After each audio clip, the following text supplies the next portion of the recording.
naskah Muhammad menang, tapi Anda bisa membaca, paparan 2 narasumber nanti dan membaca esai DKJ gitu ya. Mungkin itu pengantar dari saya.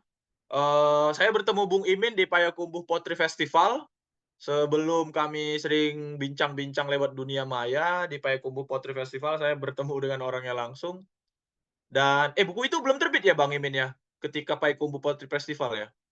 Belum, belum. Oh belum ya? Mhm. Oke, itu menjelang terbit ya.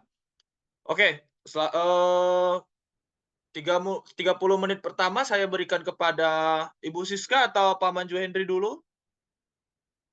Siapa yang mau duluan? Yang muda duluan nih. Yang muda duluan berarti saya dong yang muda. Silakan Bu Siska terlebih dahulu, memaparkan pandangannya terhadap buku ini. Oh, yang pertama selalu deg-degan ya kan. Ya, Assalamualaikum warahmatullahi wabarakatuh. Selamat malam semua kawan-kawan. Eh, ini suaranya Titan jadi nggak kedengeran. Saya memang matiin Ya, mikrofon. oke oke oke. Selamat malam Kak Siska. Malam Eka. Selamat malam semuanya kawan-kawan. Salam kenal. Saya Siska Handayani. Izinkan saya pada malam ini mencoba untuk eh, berbagi pembacaan eh, buku Selamat Malam Kawan karya Muhaimin. Halo Muhaimin. Muhaimin Nur Rizky, ada penyairnya langsung ya. Jadi makin deg-degan juga. Saya selalu menulis catatan dan pada malam ini Titan, saya boleh ya baca catatan saya. Boleh banget. Oke, Bismillah. Selamat malam kawan, malam sekali. Judul catatan saya, sebuah pembacaan kumpulan puisi Selamat Malam Kawan karya Muhaimin Nur Rizky. Pada umumnya, pembaca puisi mengharapkan sekumpulan diksi indah dalam sebuah karya puisi, namun keindahan dalam puisi-puisi Muhaimin Nur Rizky terselimuti dengan kata-kata kasar atau umpatan dan sindiran yang tidak sering muncul dalam sebuah karya sastra, khususnya karya sastra yang memenangkan sebuah sayembara. Tentu saja ini menjadi sesuatu yang berbeda dan menarik perhatian pembaca. Apalagi pemakaian dan penempatan kata-kata kasar dan umpatan ini dilakukan dengan cermat dan teknik yang baik. Mungkin dianggap sebagai sebuah keberanian dan kebebasan dalam pemilihan diksi, sebuah eksperimen pemberontakan dari gaya puisi yang biasanya dianggap mendayu-dayu. Guru besar UGM, Idewa Putuwijana dalam salah satu jurnalnya berjudul Makian dalam Bahasa Indonesia, Studi tentang Bentuk dan Referensinya, diterbitkan oleh Humaniora pada tahun 2004 menyatakan bahwa guna menjalankan fungsinya sebagai wahana pengungkap perasaan, bahasa memerlukan berbagai sarana. Bentuk-bentuk makian adalah sarana kebahasaan yang dibutuhkan para penutur untuk mengekspresikan ketidaksenangan dan mereaksi berbagai fenomena yang menimbulkan perasaan seperti itu.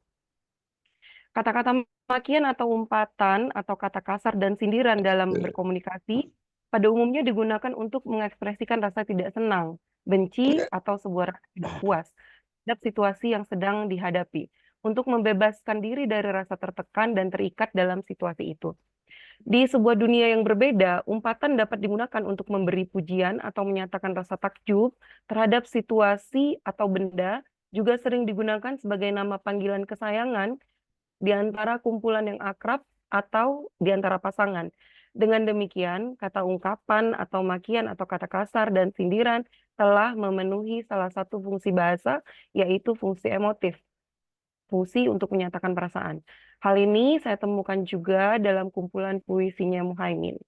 Dalam buku Selamat Malam Kawan, saya merasa telah membaca beberapa hal yang masih nanggung, seperti kesinisan yang nanggung, misalnya dalam puisi Berjalan ke Malam, Tuak Suling di Malam Lebaran, protes-protes yang tak selesai, misal dalam puisi Selamat Malam Kawan, Jalan Bercabang Dua, Serahkan Kepada Malam, Tak Ada Waktu, dan fragmen-fragmen yang kekurangan ruang, seperti dalam seluruh seri puisi Pandante, Kal dan Era, Gita Puja Kima.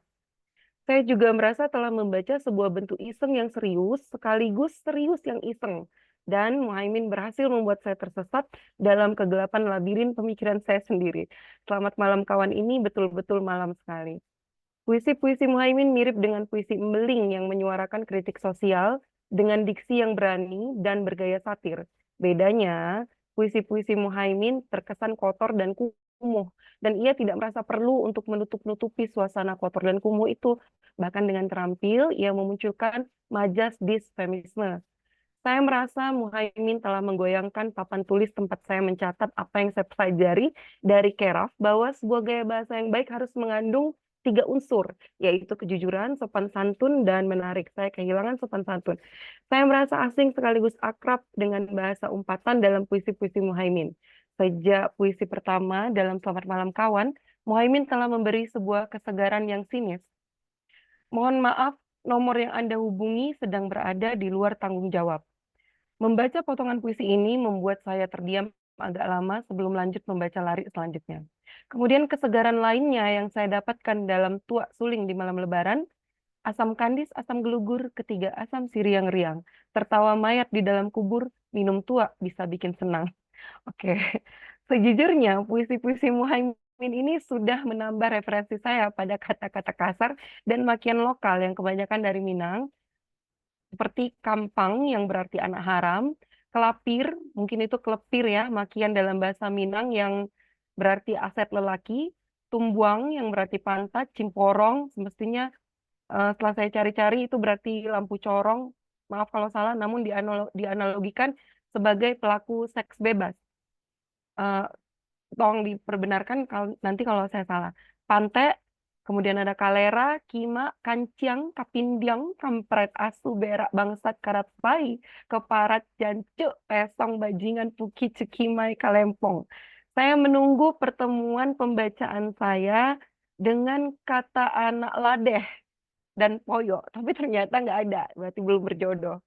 Nah, Muhaimin begitu terampil mempergunakan majas hipokrorisme. Ngucapinnya susah. Hipokrorisme. Majas yang menggantikan panggilan gitu. Dia kan memilih dan menggunakan kata-kata umpatan tersebut sebagai nama-nama tokoh dalam 29 puisinya. Sehingga terasa akrab dan hangat sebagaimana layaknya yang sering saya rasakan ketika membaca balada atau puisi naratif. Namun dengan gaya sarkasme dan satir. Tak hanya menyegarkan, puisi-puisi Muhaimin juga melankolis, memberi rasa getir, menyalakan kesadaran akan kesengsaraan dan ketidakberdayaan saya. Puisi-puisi Muhaimin pada saya, misalnya puisi yang hanyut ke hilir, tiba-tiba membuat saya mengalami kenopsia dan nodus tollens dalam waktu yang sama. Demikian Titan, terima kasih. Assalamualaikum. Sedap, sedap, sedap, sedap. Terima kasih, Bu Siska. Tadi ada beberapa kata kunci ya, saya simpulkan. Ya. Nanggung, makian, menggoyahkan papan tulis pembacaan. Wah, itu menarik ya menurut saya ya. Bagaimana konsep puisi dalam ya pembacaan Indonesia awam ataupun kaum-kaum sastrawan gitu ya, harus indah, estetik dan segala macam gitu. Oke, saya tidak ingin menyimpulkan, masih ada Paman Jo Hendri, silakan mengambil waktu Paman Jo untuk memaparkan pandangannya. Sebelum nanti saya tanya-tanya, saya ulik lebih dalam. Silakan Paman Jo Hendri. Oke, terima kasih Titan. Suaranya kedengaran ya. Saya sebenarnya bisa dikatakan agak-agak keder nih sebenarnya.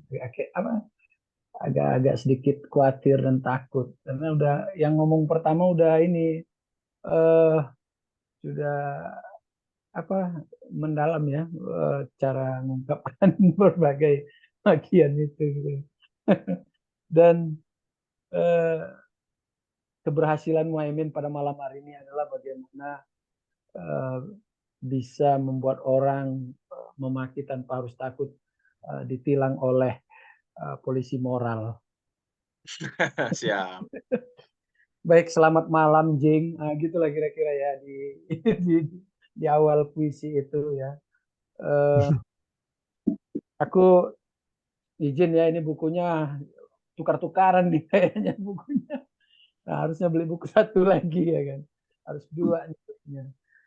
Jadi hal yang pertama yang kutangkap adalah bagaimana daya ungkap seorang penyair yang bernama Muhaimin Nur Rizky dengan Selamat Malam Kawan, kemudian ada beberapa episode Pante Kalera dan Gita Puji Kima ya. Nah, itu ada sekitar misalnya yang 1, 2, 3 gitu ya dengan penanda huruf I ya. IPA I1, I2, I3. Walaupun begitu, aku ingin melihat secara keseluruhan puisi itu walau terkesan terburu-buru mungkin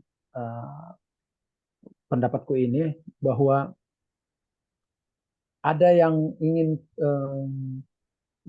selalu ditanyakan, misalnya kenapa puisi ini menjadi puisi terpilih dari DKJ gitu kan, yang pertama. Kemudian kenapa daya ungkap yang seperti ini yang menjadi bagian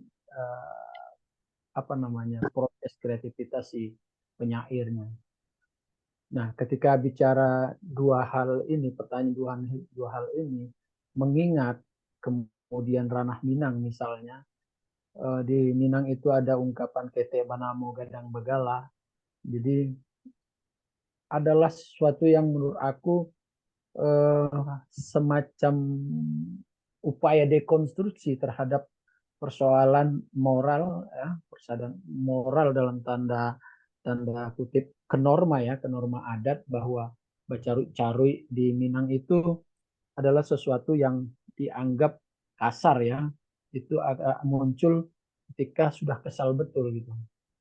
Tetapi di dalam dunia teks biasanya orang Minang lebih mengedepankan persoalan logika dan adat istiadat, misalnya alur Jopatui ya kan, raso Joporeso. Nah, kenapa Muhaimin sampai seberani ini? Nah, ini yang menarik menurut aku. Aku nggak tahu apakah dia asli Minang atau enggak ya. Tetapi ketika dia sudah berada di ranah Minang, katakan dia lahir dan dibesar di Minang, ada yang ingin kulik dari kemarin, sempat aku nguliknya di postblog ya, tentang Malakah. Malakah ini satu terminologi untuk mengkaji naluri berbahasa di tanah Arab ya. Itu dikaji oleh Ibnu Khaldun sekitar beberapa abad yang lalu. Nah, Malaka ini kan sebuah naluri yang akhirnya mendarah daging di dalam berbahasa. Nah, salah satu keunggulan penyair adalah dia mendarah daging di dalam berbahasa itu.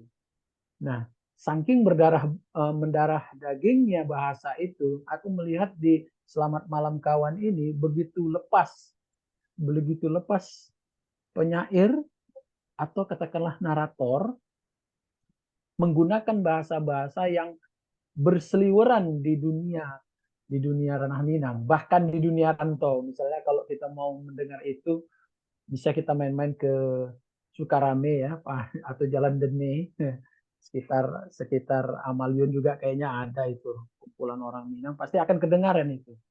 Atau kita duduk-duduk di rumah gadang di Jalan Adinegoro di belakang Taman Budaya yang lama. Nah, apa yang membuat bahasa itu menjadi begitu lentur? Kalau kita baca Selamat Malam, kemudian walaupun ada ungkapan yang mungkin pan dan te, jadi kal dan era. Jadi dia nggak tidak menyatu gitu. Bahkan ada lagi persilangan atau ibaratnya perkawinan silang, kalau kita bisa akulturatif ya, yang bersifat akulturatif seperti masuknya jancu, kemudian asu gitu ya. Di ranah Minang sendiri, kata asu itu sendiri kan tidak kita lihat menjadi bagian dari percakapan gitu. Nah, karya-karya Muhaimin ini aku lihat semacam itu, menggunakan kata-kata yang tumbuh ya, bahkan beredar di lingkungan masyarakat Minang, walaupun itu kata-kata yang dikatakan adalah tidak beradat, tapi justru itu kata-kata sehari-hari yang kalau kita dengar gitu. Apalagi di dunia yang masyarakat awam Minang itu biasa pasti terdengar itu becarut-carut itu. Jadi, nah kelebihannya adalah mendarah dagingnya kata-kata itu menjadi sebuah ungkapan yang dibilang si Siska tadi sebagai ungkapan keakraban. Nah itu yang akhirnya menjadi daya tarik di dalam puisi Selamat Malam Kawan ini. Nah, selamat malam Jeng. Nah, ini kalau di Medan memang udah biasa lah kita dengar tuh kalau udah kawannya ada akrab tuh selamat malam Jeng gitu kan. Tapi itu kan sesuatu yang sangat kasar gitu sebenarnya, sangat kasar ketika ada orang mendengar mungkin bicara moralnya gitu.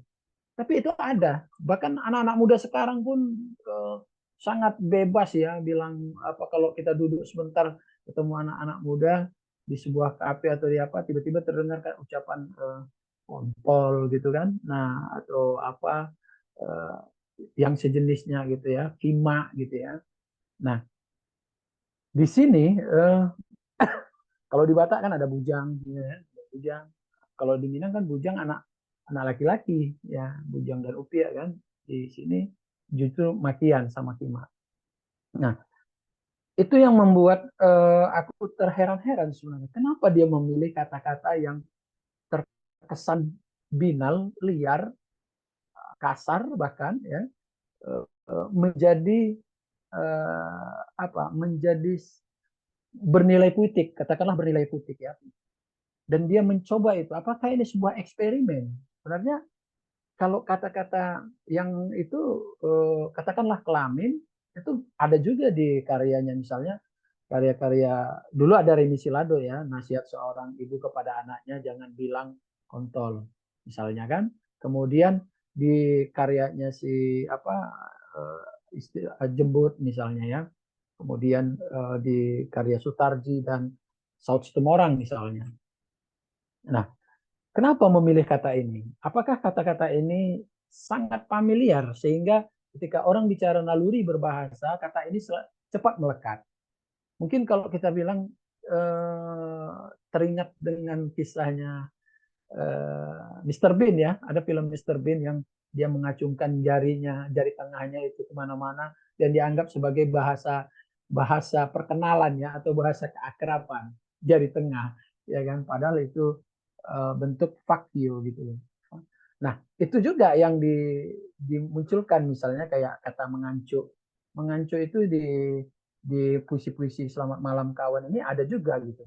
Nah, itu kan hal-hal yang bersifat biologis betul gitu. Nah, kenapa kelamin menjadi suatu ungkapan? Nah, aku ingin merujuk kepada pemikiran bahwa manusia secara identitas kadang tidak disebut dengan keseluruhannya, tapi menyebut sebagian. Misalnya ini semacam majas. Kalau tidak salah majas apa namanya menunjukkan sebagian pars pro toto kalau nggak salah. Nah, menunjukkan sebagian untuk menyebut keseluruhan. Misalnya kayak di Jawa ada istilahnya tole kan, kontole gitu. Jadi anak laki-laki gitu. Dari kelaminnya dibilang gitu.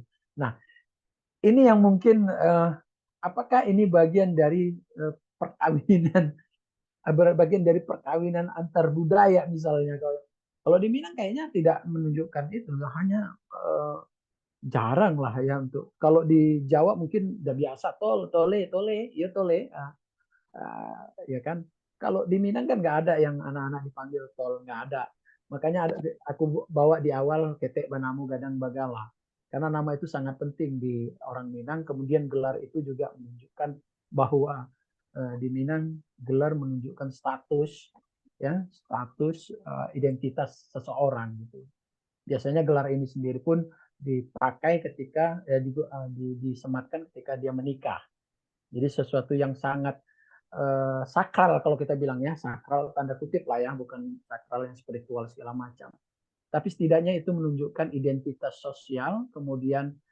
keberadatannya nah di puisi Selamat malam kawan ini justru ingin dibolak balik, didekonstruksi oleh si penyair bahwa gelar-gelar yang seperti katakanlah kalera, kalempong, ya kan, gaca itu, kemudian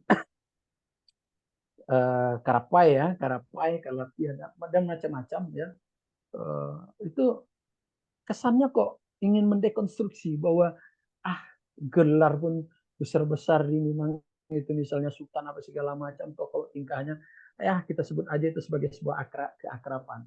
Nah, ada upaya menggunakan nama-nama ini ya, menokohkan nama-nama ini menjadi sebuah permainan, apa namanya, permainan dekonstruksi nilai gitu. Nah, itu kutangkap bahwa ya ternyata adat istiadat yang kita anggap luhur pun kadang-kadang bisa berbelok menjadi sesuatu yang terkesan, apa namanya, kalau misalnya terkesan tabu lah gitu ya misalnya, sehingga harus ada daya ungkap lain gitu, daya ungkap lain, dan itu biasanya dilakukan oleh orang yang ingin memberontak. Jadi manusia dengan adatnya selalu berpolemik. Jadi ada semacam problematika terhadap adat istiadatnya. Aku melihat Selamat Malam Kawan ini adalah sebagai upaya memberontak terhadap institusi-institusi adat istiadat gitu. Nah, apakah itu institusi yang lembaga yang disebut bahasa ya dalam kebahasaan, atau juga institusi dalam perilaku masyarakatnya. Karena di Minang juga ada adat bermasyarakat, misalnya kalau orang kaya itu dia akan menyumbang dengan kekayaannya, orang berilmu akan menyumbang dengan ilmu. Nah, inilah yang membuat aku berpikir bahwa si penyair sedang memotret peristiwa-peristiwa budaya yang ada di ranah Minang, kemudian mendialektikakan dengan persoalan-persoalan di luar, sehingga mencomot kata-kata jancuk misalnya ya, kemudian melekatkan persoalan-persoalan sosial politik yang notabene juga bagian dari ranah Minangan. Kita tahu ranah Minang itu menghasilkan para intelektual. Nah, ini pemikiran dari aspek bahasa ya, pemikiran dari aspek bahasa bagaimana dia memulainya dari situ gitu. Dia memulainya dari situ, mengkritik persoalan sosial politik itu dari persoalan bagaimana menggunakan bahasa itu yang tidak secara harfiah. Katakanlah kalau secara harfiah orang bilang itu dari dunia kamus maknanya ini, tapi dia melekatkan itu sebagai sebuah keakraban. Dan itulah yang secara tidak langsung si penyair sedang melakukan sesuatu metamitologi kalau menurut aku ya, bagaimana dia menggunakan kata-kata kelamin itu menokohkan, mempersonifikasikan, sehingga dia munculkan mitos-mitos baru terhadap bahasa itu. Nah ini kan nggak main-main gitu. Artinya walaupun apakah nanti puisi ini akan menjadi sebuah patron atau kanon ya ke depan ini, walau alam, karena perkembangan puisi kan macam-macam ya. Mungkin dia akan sebentar saja lewatnya seperti puisi-puisi Embeling. Tapi sebenarnya kalau kita lihat polanya ini kan polanya semacam ingin berromantis gitu ya. Pola-polanya ya seperti lazimnya puisi-puisi yang dihadirkan. Hanya saja bagaimana dia memanfaatkan kebahasaan itu. Bahasa yang betul-betul melekat di masyarakat, yang tidak bisa lepas sebenarnya, itu tidak jauh dari alat-alat reproduksi. Bahwa alat reproduksi adalah satu cara untuk manusia bisa survive. Nah, bagaimana bahasa-bahasa itu juga menjadi bisa survive. Jadi kita akan kalau misalnya kita bermain-main ya dari Aceh ke Papua, mungkin kalau kita sedang berinteraksi dengan masyarakat banyak, ada istilahnya orang pertama kalau dia ketemu orang, kalau memang bagus dia bilang bagus, tapi kalau udah nggak bagus pasti dia akan memaki kan gitu kan. Nah, makian yang paling pas itu biasanya adalah perkelaminan, tidak binatang, tidak menyebut monkey, nggak ada itu. Anjing itu karena dianggap najis ya, itu kan berkaitan dengan sesuatu yang ini. Tapi kelamin kan tidak najis gitu. Dia menjadi sesuatu yang identitas yang melekat, dan itu memalukan kalau dibuka gitu, karena itu bagian dari aib. Nah, itulah dia antara perbedaan berdua yang nuansa yang berbeda tipis sekali. Nah, di situ dia mempersonifikasikan sebenarnya kelamin itu sebagai sosok gitu ya. Nah, biasanya kan kalau personifikasi itu dari benda-benda mati, tapi ini sebuah organ yang ada di tubuh manusia dia personifikasikan. Jadi sebenarnya dia masuk ke ranah bahasa tubuh kalau atau tubuh yang berbahasa, tubuh yang sedang melakukan gugatan gitu. Nah, sehingga dia punya narasi sendiri-sendiri. Biasanya kan yang punya narasi itu kan manusia. Ini enggak, tubuhnya sendiri bernarasi. Maka kita bisa melancong ke dalam apa namanya terminologi agama ya, terminologi agama bahwa suatu saat di akhirat nanti tubuhmu akan bicara, ya, tanganmu akan bersaksi, matamu akan bersaksi, hidungmu akan bersaksi, ya, seluruh tubuh kita akan bersaksi. Jadi ketika membaca Selamat Malam Kawan ini, aku pikir ya ini kayaknya nggak ada apa, bisa jadi semacam semacam narasi ingin menafsirkan satu ayat-ayat itu gitu. Nah, karena kalau kita bilang kalau kita bicara soal ini kan gak ada religiusnya, saya pikir ketika bicara alat kelamin kadang-kadang orang ada religiusnya juga. Bahkan ya orang bersenggama kalau di situ ada istilah mengancuk ya, itu justru bagian dari upaya spiritual ya. Kalau dalam bahasa spiritual kan hubungan perkelaminan dua orang yang saling mencintai itu dianggap hubungan spiritual gitu, berkaitan dengan Tuhan juga. Dia bisa survive gitu ya sebagai manusia berlanjut. Nah, pada akhirnya ketika membaca puisi-puisi ini sampai aku menemukan satu ilustrasi di belakang, yaitu warna hitam, kemudian di ujung tuh apa namanya tumbuang ya, di jam tumbuang ada matahari gitu ya. Nah, aku menangkap bahwa ini di puisi-puisi sebelumnya membicarakan malam, dan di akhir di endingin oleh puisi yang membicarakan datangnya pagi. Nah, puisi malam di awal itu, dari awal sampai hampir akhir itu membicarakan persoalan-persoalan malam. Malam dalam tafsiranku adalah malam yang yang gelap, malam yang jahat ya. Kalau kita bilang malam itu yang misteri. Jadi sesuatu yang bersifat misteri, hidup yang bersifat misteri. Bahkan malam diidentikan dengan hal-hal yang berbau jahat gitu ya. Maka ya kalau kita merujuk ke ayat suci ya, surat Al-Falaq kalau nggak salah ya, bahwa di dalam malam itu ada tersembunyi kejahatan-kejahatan. Maka orang akan berbuat jahat itu pada saatnya itu di malam hari gitu ya, pada saat di malam hari. Nah, ini maka ketika dia mengambil idiom malam itu kemudian menyisipkan, membeberkan persoalan-persoalan dari awal sampai menjelang akhir buku itu, bagaimana perilaku masyarakat ya, yang kalau kita ini kan keminangannya itu yang ada di situ judi, ada di situ mabuk ya, kemudian ada persoalan-persoalan eksistensi diri yang ingin meronta-meronta. Nah, tapi berbalut dengan persoalan yang kelam gitu, sisi yang kelam, dan itu bagian dari sisi kelam keindonesiaan kita, kebangsaan kita. Jadi nggak heran ketika dia bilang selamat malam, Jing itu kemudian persoalan tua, dan dibalur dengan apa namanya teknik-teknik alusi ya sebenarnya, walaupun tidak alusi sepenuhnya. Bagaimana lukaku kaukah gitu ya. Nah, aku teringat kepada Starji Poljumbari, belajar membaca ya puisi Starji itu.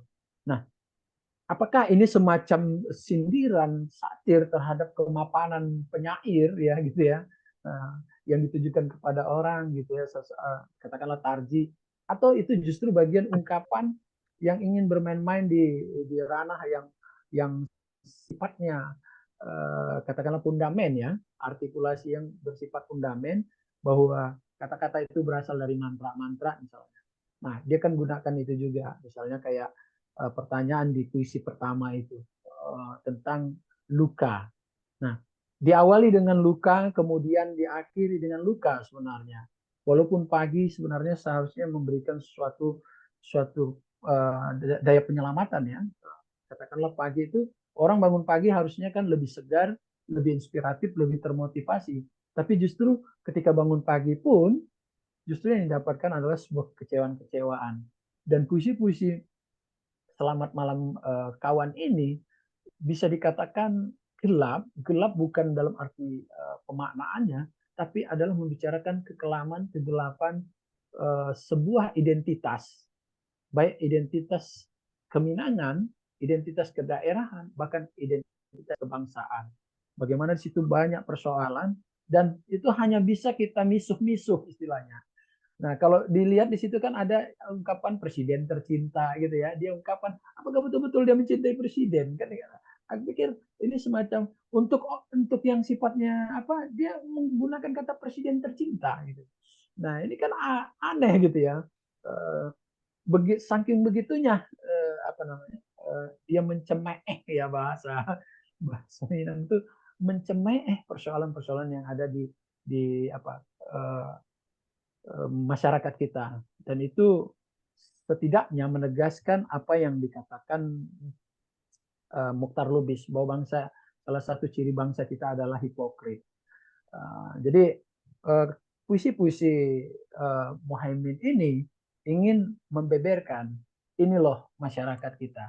Masyarakat kita itu dimulai dari misuh-misuh, tapi misuh-misuh itu tidak membuat mereka tersiksa. Tapi misuh-misuh itu bahasa inilah ya, bahasa orang luar, cari lah kita bilangnya, merepet, meradang ya. Kalau Khairul menggunakan meradang, menerjang itu sesuatu yang ada elan vital. Nah di sini dia menggunakan kata-kata sehari-hari yang membuat orang teringat. Ini sangat primordial kali, dan bahkan setiap orang punya ungkapan sendiri. Rumah sakit. Nah, kira-kira gitu dulu Tan. Aku membabarkan bahwa diawali dengan malam yang disisipi oleh soal-soal kejahatan, seperti yang kalau kita kutip dari Al-Quran, bahwa Tuhan apa namanya, Qul birabbil falaq min syarri ma khalaq wa min syarri ghasiqin idza waqab. Itu kan di itu buat ada di malam itu ada kejahatan. Nah, dari situlah kenapa dia menjadi begitu muram kelihatannya. Tetapi aku melihat puisi dari awal sampai satu puisi sebelumnya itu bukan kemuraman yang ternyata bukan kejahatan yang secara secara kejahatan yang maksudnya yang secara gamblang kita lihat kriminal. Nah, ini justru mengantar kita dari upaya dekonstruksi bahasa menjadi kepada dekonstruksi persoalan sosial. Dan di situ ada di situ kejahatan-kejahatan yang bersifat kriminal, dosa, bahkan kejahatan politik. Nah, itu Tan. Jadi membaca puisi ini kalau kita secara harfiah mungkin kita akan selesai, ini buku nggak cocok kita pakai untuk pembacaan membaca dalam hal estetik misalnya kita bilang ya. Tapi estetik yang gimana ya? Tapi ketika orang ingin merenungi sebuah peristiwa budaya, baik di kota kelahirannya, kemudian interaksi sosialnya, buku ini setidaknya memberikan kita gambaran bahwa begitulah secara perilaku masyarakat kita terhadap bahasa, terhadap persoalan sosial politik. Ya, marah, tetapi masih memiliki ya apa namanya gaya renung. Nah, itu dulu Tan. Makasih. Tan.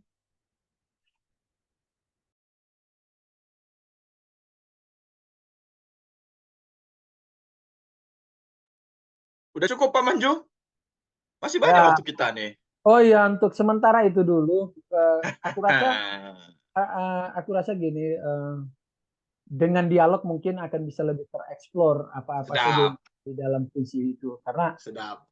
kayaknya nanti dia kayak puisi itu sendiri kan. Puisi itu sendiri sebenarnya kan dengan gaya dialog yang aku melihatnya itu kayak semacam upaya memfilmiskan sebuah narasi gitu. Memfilmiskan sebuah, apakah dia berarti, bukan berarti karena dia berlatar belakangkan film juga ya, tapi aku melihat itu upaya-upaya memfilmiskan puisi itu terasa ketika dialog-dialog itu berpingpong di dalam karya itu. Terima kasih, Tan. Siap. Terima kasih Paman Jo Hendri Caniago. Tadi ada kata kunci ya, ada Minang, ada Makian, tadi juga mengutip bagaimana terminologi agama bergerak gitu ya di dalam sosial maupun teks. Selamat malam kawan.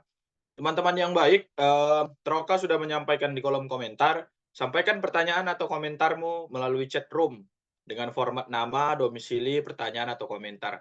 Saya pikir boleh dari chat, boleh nanti menghidupkan mikrofon teman-teman. Biasanya banyak penyair atau penulis yang lebih sedap dia kalau ngomong ya kan, daripada dia menulis pertanyaan langsung. Boleh saja. Namun sebelum itu, apakah ada? Kalau belum ada, saya akan ke Bung Imin. Apakah ada teman-teman? Siapa saja di sini boleh? Di sini banyak penyair, tapi penyair itu kalau tidak ditembak langsung memang dia tidak mau ngomong, gitu. Kalau kata Bukowski kan tugas penulis memang hanya di depan komputer ya kan. Tapi kalau di saat kayak gini bolehlah teman-teman memberikan pendapat untuk selamat malam kawan. Ada nggak yang mau ngasih sedikit dulu? Bung Imin sudah memberikan emot ketawa sambil menangis tuh. Ada nggak di sini? Ada Orom Zulfala, ada Billy Fahmi Agiska, ada Isu Yadisan, ada Marsden Tarigan, ada Alfarizi juga, ada Alda Musi. Ada teman-teman?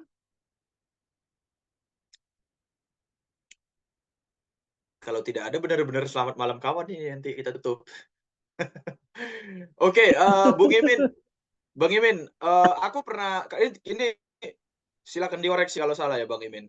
Bang Imin kalau tidak salah pernah menulis esai tentang Makian, terutama tentang Pante. Kalau tidak salah pada zaman itu 2000 mungkin 3 tahun atau 2 tahun yang lalu Bang Imin mulai riset tentang bagaimana Pante dan kata-kata Makian lainnya bergerak di dalam mungkin kebudayaan Minang atau mungkin di dalam penggunaan puisi-puisi Indonesia. Bisa nggak kita cerita dulu tentang proses kreatif? Bagaimana Bang Imin sendiri berhadapan dengan kata-kata makian yang sudah dipaparkan dua narasumber tadi, Bang Imin? Mungkin dari situ, Bang Imin. Ya, terima kasih Tan. Udah dengar belum suara? Udah. Dengar, aman Bang. Terima kasih juga pembicara dan tentu saja ngobrol buku ya yang sudah mau membahas buku saya malam ini. Terima kasih. Senang sekali bisa buku saya dibahas oleh teman-teman di ngobrol buku. Kalau untuk pertanyaan Titan, ya saya membuat sebuah semacam artikel ya, artikel semi penelitian serius itu di Gara ID waktu pandemi itu 2020. Jadi memang saya tertarik sambil sih sembari menulis puisi ini saya juga mencoba mencari tahu tentang kata-kata makian ya. Saya entah kenapa bisa tiba-tiba suka kata makiannya, terutama di kondisi pandemi itu ada juga semacam apa ya penelitian juga ya. Yang saya baca itu banyak orang memaki gitu karena tinggal di rumah gitu, nggak tahu mau ngapain. Terus ada kondisi waktu itu di Pantai Padang itu wali kota dimaki sama ibu-ibu karena dagangannya susah gitu ya. Terus kemudian langsung di framing kalau itu adalah tindakan yang buruk. Tapi ketika misalnya kita mencoba melihat kondisi dari si pedagang dan kondisi sekitarnya, apakah ucapan makian itu adalah hal yang tiba-tiba dan hal yang buruk gitu. Misalnya gini, orang yang tidak mempunyai beban hidup ya, kayak di dunia ini semua ada beban hidup, tapi ketika misalnya tidak ada dia berada di kekuasaan dan dia memaki, itu tentu akan berbeda dari orang yang tertindas dan dia memaki. Karena di satu sisi tidak ada hal lain yang bisa disampaikan seperti yang dikatakan kakak tadi. Dia bahasa memberi wadah ya untuk hal-hal yang berbau, misalnya tidak ada lagi kata-kata yang bisa kita sampaikan, ya kemudian ya kita memaki gitu untuk menelan realita dan kehidupan kita itu sendiri. Nah, saya menarik sama makian ini, kemudian saya mencoba mendalaminya gitu ya. Kebetulan pula jurusan sastra Indonesia, terus saya pengen mendalami siapa sih kata makian ini sebenarnya gitu. Nah, dari sanalah kemudian saya mencoba mencari tahu, terutama dari Pante ya, itu apa sih sebenarnya artinya gitu loh. Misalnya kan kita tahu dia itu adalah kata yang buruk ya, maksudnya dalam tanda kutip dia adalah suatu makian, dan makna itu kan direduksi terus karena kita tidak boleh tahu apa itu maknanya. Pokoknya nggak boleh diucapin aja. Jadi makin lama kan kita nggak tahu lagi ini kata ini berasalnya dari mana sih. Dia apakah mempunyai makna sebagai kata ya, sebagai sebuah kata gitu. Pante itu sebagai sebuah kata itu apakah dia itu ada makna, ada sejarahnya, atau bagaimana, kenapa dia tiba-tiba kita tahu dia tuh nggak boleh diucapin aja gitu. Maksudnya itu buruk. Nah, dari sanalah kemudian saya mencoba mencari tahu, dan di Indonesia juga kayaknya nggak terlalu banyak ya penelitian tentang kata makian, khususnya di apa? Ada saya baca itu di teman-teman di Jogja itu karnaval caci maki. Nah, dari sana lah saya mulai berpijak sama teman-teman di Mojok kalau nggak salah waktu itu. Dan saya coba cari tentang makian gitu, dan penelitian tentang makian itu memang masih di jurnal-jurnal ya, tidak ada keluar gitu. Terus bagaimana makian itu dari segi neurolinguistiknya, bagaimana kata makian itu dari segi kata itu sendiri gitu ya. Kalau Magnus Jung kalau nggak salah, linguis dari Amerika kalau nggak salah, saya lupa juga, udah lama nggak baca buku. Pas penelitian, jadi katanya swearing word itu dia itu apa ya? Dia itu tergantung konteks gitu. Suatu saat dia bisa menjadi kata sifat, suatu saat dia bisa menjadi kata benda, suatu saat dia bisa menjadi persona gitu ya, panggilan ya kayak tadi yang disampaikan pembicara gitu, kayak jing gitu, jing gitu kan. Kan itu kan dia panggilan, kayak ucapan panggilan. Nah, dari sifatnya aja nih, ini menarik nih kata ini gitu. Suatu saat dia bisa menjadi kata benda ketika misalnya kita tahu itu artinya apa. Pantai itu kan saya temukan itu paling jauh itu 1875. Itu kamus yang dibuat oleh Belanda dan bukan bahasa Indonesia, bahasa Melayu. Dan pantai itu artinya vulva di sana. Pantai pakai tanda kutip gitu. Pantai pakai tanda kutip, bukan K. K itu muncul pas di yang di Indonesia ya. Minang Indonesia. Bahasa Minangkabau dan Indonesia itu tahun 85 kalau salah. Nah, jadi kan dia udah dulu nih, apakah dulu dia itu kata makian apa enggak gitu ya. Kan kita nggak tahu ya. Dan saya tahu kan, saya cuma bisa melihat dia itu di suatu kamus yang dibikin Belanda, ada ternyata kata itu. Nah, dari sifatnya yang unik inilah kemudian saya, karena ya saya berpikir puisi itu saripati bahasa gitu ya. Puisi itu kita bermain dengan kata, kita bermain dengan segala hal. Dan ketika saya menemukan ada kata yang menarik seperti ini di bahasa Indonesia gitu, dan di kehidupan saya sehari-hari, ya saya pengen mencoba bereksperimen gitu.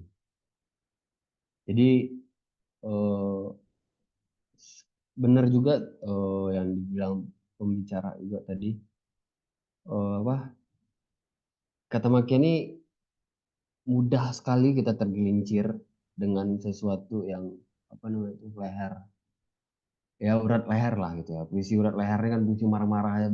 Siapa pula yang tidak bisa memaki di dunia ini kan, dan siapa pula yang tidak bisa membuat puisi makian di dunia ini.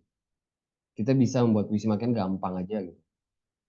Nah, karena dia tergelincir itulah saya jadi harus berhati-hati. Salah satu cara saya, strategi saya harus mengetahui apa sebenarnya makian itu sendiri gitu. Nah, dari sifat bahasa yang seperti itu ya, saya kemudian jadi menarik. Oh iya, ketika misalnya saya letakkan dia di posisi seperti ini di sebuah kalimat, apakah dia menjadi kata sifat atau kata benda nih? Ketika saya letakkan dia di sini, apakah dia jadi persona gitu? Hal-hal seperti itu tuh yang membuat saya tuh jadi tertarik. Oh iya ya. Dan ketika orang ngebaca gitu, ada beberapa orang yang ngebaca kayak bajingan yang saya tulis bajingan itu memang bajingan yang makian, bukan bajingan yang persona atau bukan bajingan yang kata benda gitu. Misalnya kampret, kampret itu kan sebenarnya kan kelawar ya.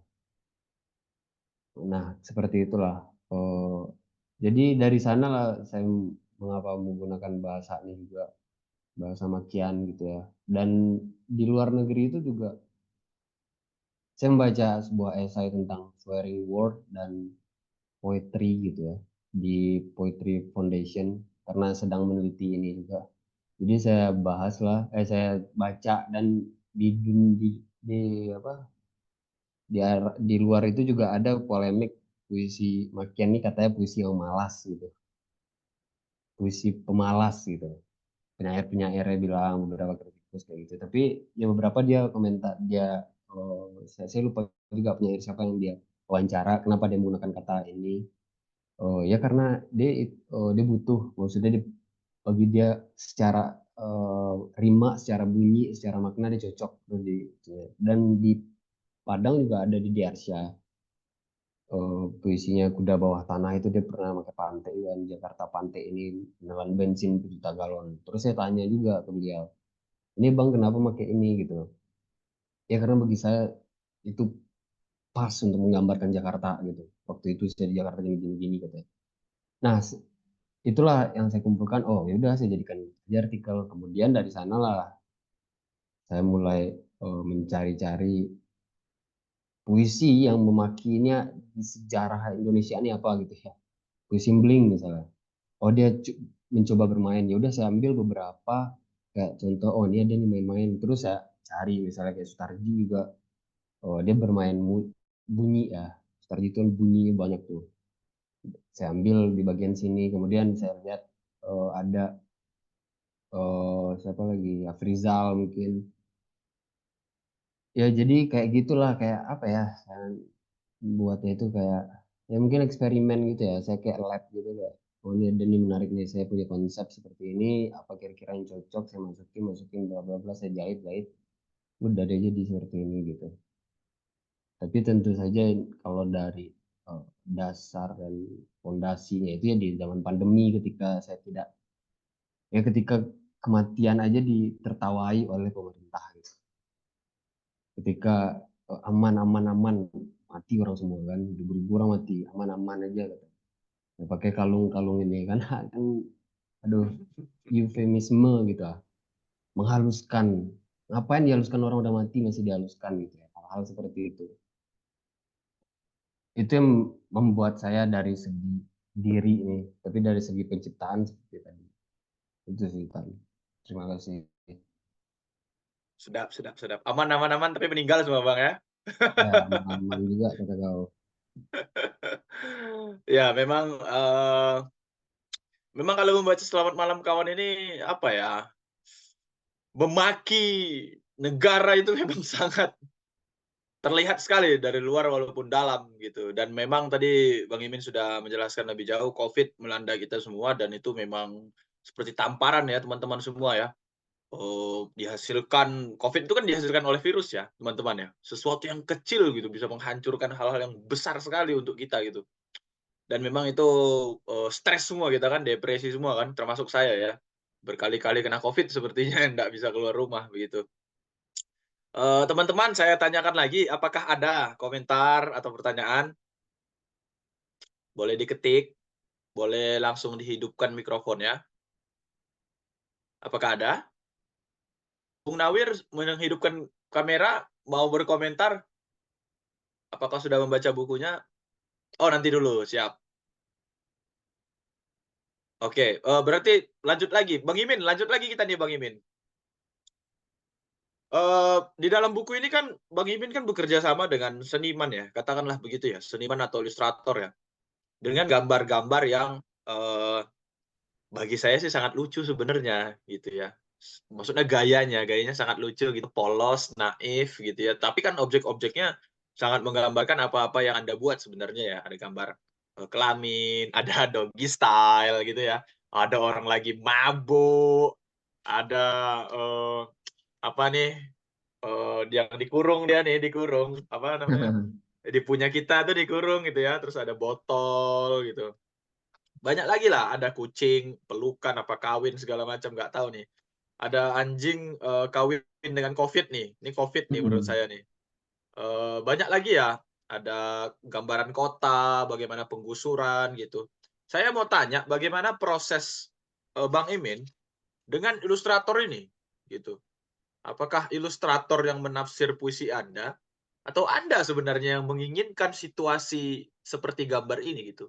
Boleh nggak, bagikan ke kami bagaimana puisi bertemu dengan, rupa di dalam buku ini? Mmm, iya, itu jadi apa, eee, dia itu ya namanya Ami ya temanku juga. Jadi dia sekarang lagi di Jogja S2.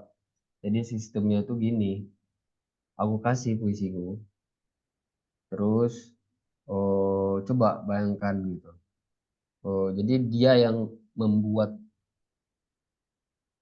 merancang ilustrasi itu gitu. Nah, maksudnya aku nggak mau apa namanya itu, nggak mau menyuruh dia kayak gini, apakah kayak gini ya, tapi coba nih baca puisinya nih, terus coba bikin gitu. Tapi dia bilang kayak, oh, aku suka gaya yang kayak gini, ini kayaknya lebih cocok misalnya gaya jalanan. Jalanan, Terus misalnya diambilnya kayak, kuasnya itu kuas, mmm, itu ya semprot misalnya, semprot dinding graffiti misalnya. graffiti Nah, vandalism ya? ya, terus dia lihatnya misalnya kayak gini cocok, nah aku bayangin kayak gini kayak gini kayak gini. Oh ya udah gitu. Nah jadi memang dia jujur dia bilang ke aku sendiri, dia aktif sih, dia bikin cover cover mojok banyak kan bikinnya, cover Mbak Kalis juga banyak dan dia memang biasa bikin-bikin seperti itu dan dia bilang sendiri kalau, ketika dia membuat ini dia merasa puas gitu. Nggak tahu kenapa ada yang lepas, ada yang lega dari diriku katanya. Mungkin karena dia belum pernah membuat yang segini gitu ya, selucu dan banal ini katanya. Dan ya udah langsung connect gitu, pas dia ngebuat tuh langsung connect aja kayak gini aku bikin nih, dibikin diliatin nih kasarnya, oh ya udah cocok cocok, sip sip gitu. Dan dia itu sih yang bikin aku bahagia justru ketika dia bilang dia lega gitu ya. Aku nggak pernah bikin selega nih bikin ilustrasi karena mungkin dia menantang diri dia sendiri ya, dia nggak pernah membuat yang lucu dan banal itu dan, oh ya udah jadi seneng gitu. Tapi kalau dari sistem prosesnya ya kayak gitu aja sih. Dia bikin, disuruh baca terus dia bikin sesuai bacaan dia gitu, bagaimana dia menginterpretasikan. Itu sih Tan. Ya, menarik. Selalu menarik memang bagaimana ilustrator menerjemahkan puisi ketimbang penyair menerjemahkan puisi. Lebih ada sensasi ya kalau menurut saya ya teman-teman ya. Sama ini Bang Imin, saya itu, ya dibilang serius juga tidak ya. Tapi kan penyair-penyair Minang seperti Anda itu kan selalu ingin membuat tokoh ya. Saya kasih contoh ya, Heru Joni Putra dengan Badrul misalnya ya, Gus Taef dengan Susi misalnya ya, Iyeth Fitra dengan Malin gitu. Dan ini banyak lagi tadi. Deddy Arsya mungkin bermain juga gitu ya, Okta Piliang juga bermain gitu. Nah, seakan-akan saya hafal semua nih penyair Minang nih dan kecenderungannya selalu ada tokoh. Nggak tahu tuh kenapa. Apa di Minang tuh ada sesuatu yang tokoh bisa dalam tanda petik "dipermainkan" gitu ya. Tadi sudah dijelaskan pembicara bahwa, alat-alat kelamin jadi personifikasi gitu. Jadi orang katakanlah begitu ya, jadi subjek gitu. Tadi Bang Imin juga sudah menjelaskan jadi persona, jadi sesuatu yang bisa dipanggil gitu. Nah, Anda membaca penyair-penyair di tanah kelahiran Anda sendiri itu gimana? Apakah Anda sadar atau tidak, "Oh iya ya, pendahulu saya itu bermain dengan tokoh semua," gitu. Apakah gimana Bang Imin soal itu? Saya sebenarnya penasaran. Ini pertanyaan personal sebenarnya, teman-teman. Semoga teman-teman mendapatkan wawasan yang baru juga ya soal ini. Silakan Bang Imin. Jadi tentu saya baca sebagai, ya mau gimana lagi ya. Saya dulu kuliah di Sastra Indonesia Universitas Andalas. Jadi mau nggak mau saya pasti akan terserempet gitu dengan penyair-penyair yang disebar. Yang terutama yang dekat dengan saya lah. Kayak Heru, Esa, Bang Farik yang ada di sini juga. Bang Dedi. Terus nanti baru ke Payakumbuh, Om Gus, Yud Fitra gitu ya. eh Mungkin yang paling deket sama saya juga tidak tahu ya kenapa membuat tokoh. Tapi kalau saya pikir tokoh yang memang tokoh naratif itu sih, kalau dari yang kita sebutkan tadi itu si Heru mungkin ya, Puisi Heru, karena dia Badrul Muzaffar lebih jelas. Tapi kalau Susi itu dia memang seperti nama tokoh, tapi dia kayak eh, sesuatu yang kadang juga abstrak gitu ya. Susi ini kan kadang. Tapi kalau memang tokoh itu ya dekat sih Badrul tentu saja ya, karena dia naratif ya puisi-puisinya. Saya juga nggak tahu sih, tapi kalau diri saya kenapa memilih seperti itu, saya ingin lari dari aku gitu. Itu aja sih. Saya ingin lari dari aku, dan bagaimana cara lari dari aku yang saya dapatkan ya puisi naratif gitu, membuat tokoh. Saya coba buat tokoh, saya coba tidak menggunakan aku. Saya ingin lari dari aku, ya caranya ya itu yang saya temukan gitu loh. Itu alasannya kenapa saya membuat, mungkin ada tokoh carut-carut atau makian ini hadir. Biasanya mencoba lari dari aku aja sih, karena saya ingat sekali semangat aku itu tidak ada ketika saya membuat ini gitu. Dalam artian gini, saya ingat tuh pas di pandemi itu ada semacam apa ya, program gitu ya dari teman-teman bantu teman itu loh. Saya nggak tahu Teman ya bantu kayak, teman. nah ya itu kan solidaritas itu terasa, itu pas pandemi itu terasa banget gitu. Kerasa kali kalau memang kita tuh membutuhkan orang gitu ya. Dan ya di saat itu pula saya membuat puisi, dan itu yang saya dapatkan gitu. Jadi saya coba transfer ke dalam puisi ya seperti itu. Jadi itu sih Tan, tapi aku nggak melihat kayak oh semua ini pakai tokoh lah, aku juga lah. Tapi nggak kayak gitu sih. Tapi memang ya menarik juga ya, mungkin bisa dibahas itu ya. Tapi kalau tokoh itu yang gue lihat lebih ke Badrul sih kayak Hmm, itu. menarik, menarik, menarik, menarik. Eh, Bu Siska dan Pemanju Henry masih berada di sini ya? Ada satu pertanyaan lagi sebenarnya. Begini. Oke. Oh, silakan. Romzul Falah sudah raise hand. Nanti aja kita simpan jawaban saya. Gimana, Mas Romzul? Ingin bertanya, berpendapat, silakan. Menghidupkan mikrofon. Saya Oh, berikan waktu. ingin bertanya sih, kedengeran suaraku tapi ya. Kedengaran, kedengaran. Ya, mohon maaf ya nggak bisa on cam karena lagi nggak pakai baju ini. Waduh, waduh, waduh, Eh, penyair. Selamat malam Bang Muhaimin, selamat malam teman-teman. Saya baca puisi-puisi dari Bang Muhaimin itu yang terbit di media ya. Salah satunya pernah baca di Baca Petra, kemudian pernah baca di buruan.co juga pernah baca. Nah, saya sudah baca buku Selamat Malam Kawan yang terbit di Teroka ini. Nah, saya menarik selama membaca puisinya. Jadi kayak yang saya baca ini sesuatu yang sebelumnya saya jarang sekali baca buku puisi yang demikian gitu. Dan saya merasa terhibur sekali gitu. Meskipun secara personal ini di luar kebiasaan saya dalam menulis gitu kan, tetapi ini asik sekali gitu.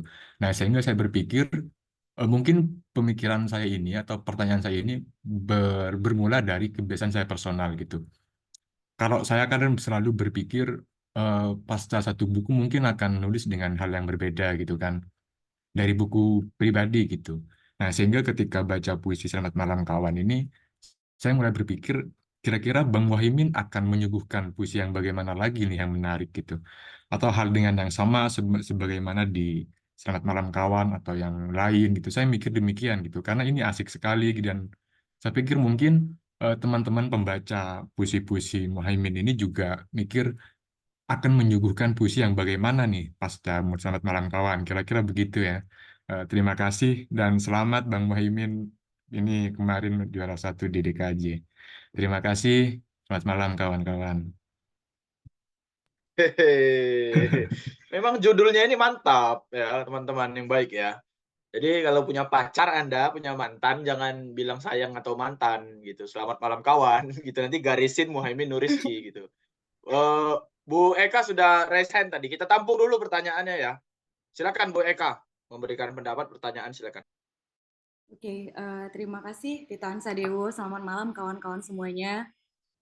Aku mau ngasih hasil pembacaanku sedikit saja ya. Tapi ada juga sedikit pertanyaan dari hasil pembacaan terhadap buku kumpulan puisi Selamat Malam Kawan karya ini. Pertama waktu baca buku ini sebenarnya kesannya itu dengan kalimat-kalimat yang dengan kata-kata yang dipilih gitu ya, dengan pilihan katanya, dengan kalimat-kalimat yang terasa banal gitu ya. Tapi di sisi yang lain justru aku banyak ketawa membaca buku kumpulan puisi ini gitu. Ketawa karena meskipun ini menggunakan pilihan-pilihan kata yang terkesan kasar gitu ya, tapi banyak hal-hal lucu juga yang dituliskan di sana. Nah, kelucuan-kelucuan itu sebenarnya bentuk sindiran ya, bentuk sindiran terhadap situasi sosial gitu ya, terhadap situasi masyarakat gitu. Jadi menikmati pembacaan ya, menikmati membacanya karena terasa kocak gitu ya, dan jujur sekali. Jadi menurut saya Imin ini agak jahil mungkin ya gitu, agak jahil bermain-main dengan pilihan-pilihan katanya. Dan di sisi yang lain selain menggambarkan situasi sosial tadi, aku juga merasa apa yang dituliskan oleh Imin tadi jujur, kemudian sangat dekat dengan kita lah, dengan masyarakat gitu. Aku juga melihat situasi ini di kehidupan sehari-hari. Jadi menulis puisi itu ya apa yang dekat dengan kita, dekat sekali dengan kita gitu. Aku melihat misalnya puisi yang soal Kamen Rider gitu ya, bagaimana dia melihat anak-anak yang main balapan motor gitu, itu jadi kayak Kamen Rider KW gitu. Itu juga sambil melihat oh ya itu realitas sosial yang dekat sekali dengan kita. Tapi penulis itu, penyair itu menyampaikannya dengan cara yang kocak, aku jadi ketawa gitu kan ya. Tapi di sisi lain juga sebenarnya puisi ini gelap gitu, gelap dalam artian banyak kesedihan sebenarnya yang digambarkan di sini, ditampung di sini gitu. Kesedihannya apa ya? Kesedihan terhadap situasi masyarakat, anak-anak muda yang kesulitan mencapai cita-citanya gitu ya, anak-anak muda yang mungkin marah sama kehidupan gitu ya, dia merantau tapi juga merasakan lapar gitu kan ya, dan berbagai persoalan-persoalan lain, bahkan pilihan-pilihan katanya juga selain yang banal tadi juga sangat kuat di beberapa kata yang kritik sosial itu sangat terasa. Misalnya di Bulan Tersingkap, mendengarkan bukan di Bulan Tersingkap, aku ada catat itu di sebentar ya, misalnya di puisi